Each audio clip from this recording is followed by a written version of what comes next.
Okay, so Natalie, Forrest has something different than what Jazz had, and in that, you won't know what I'm talking about, but I'm gonna essentially trace out his neural pathway and show you too many live wires. And Kaylin will appreciate this. So I'm gonna go over 1 to 2 pounds of pressure. So we have a way too much reaction. Way too much reaction. Would you agree, Kaylin? Yeah. So you look over here. Appreciate this. All right. Now let's come to this side. Move them over. Come on my side. I know what 4-4 is. So jaw pain.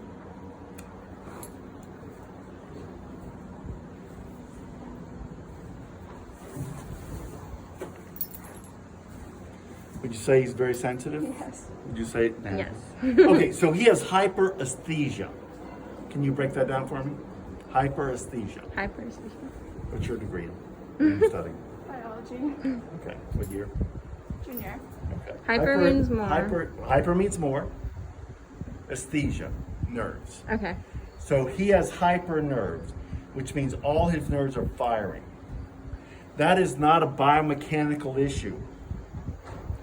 I need to calm that down now. All right?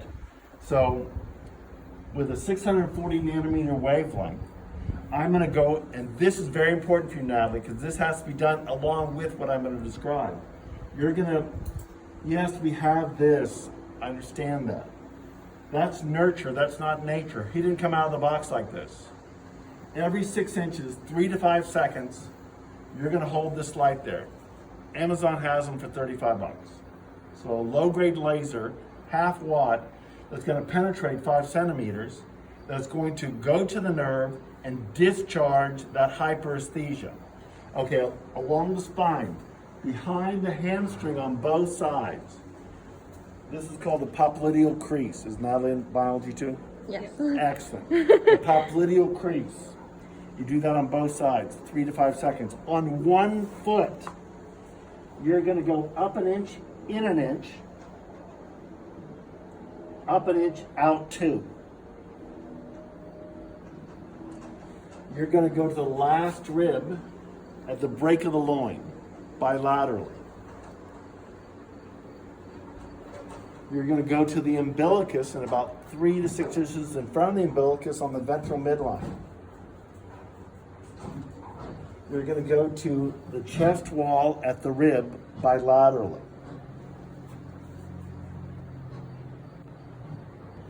You're going to go to the sternal crest. And then you're going to go to the pectorals on both sides. You're going to go in front of the chestnut on both sides. And then on 1 front foot, doesn't matter which one, you're going to go up an inch and out an inch. All right? Film this now. And what you essentially done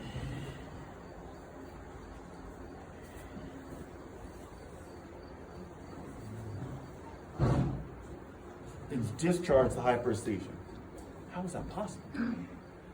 How is that possible? That was with a bike light. Nothing magical about a wavelength. This is only a half a watt. I have one that's 1,000 watts. Okay, but the half a watt can achieve, so we don't have that. If you look on this side, it's bilateral.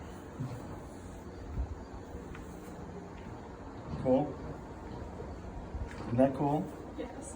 So he has hyperesthesia. Differentials, you understand what differentials are? The things it could be.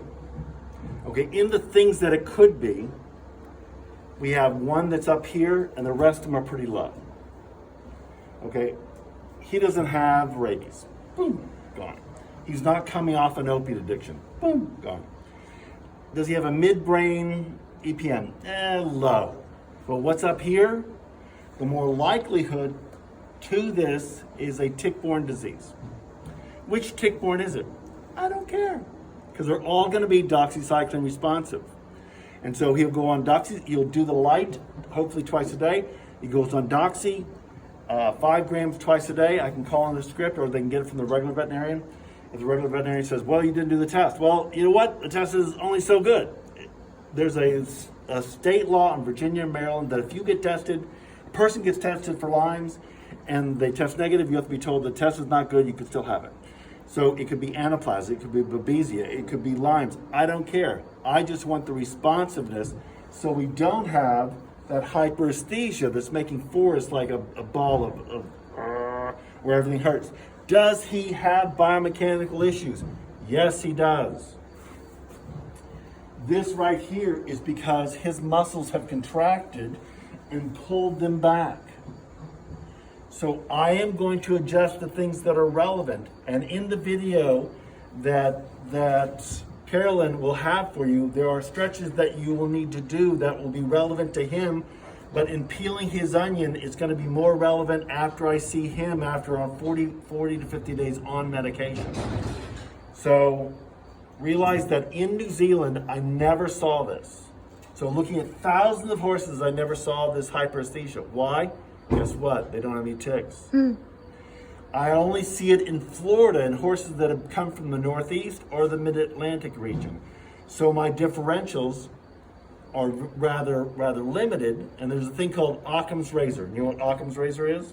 O-C-C-U-M-S razor. The most logical explanation is the explanation.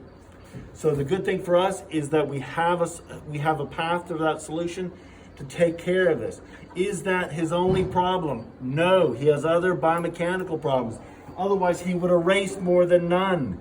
And this is because of his willingness to do. He has tension. He has a lack of impulsion. Radiographically, I don't care if we're flexible. And he is not flexible, and so that's part of the second layer of the onion that is Forrest. All right, good.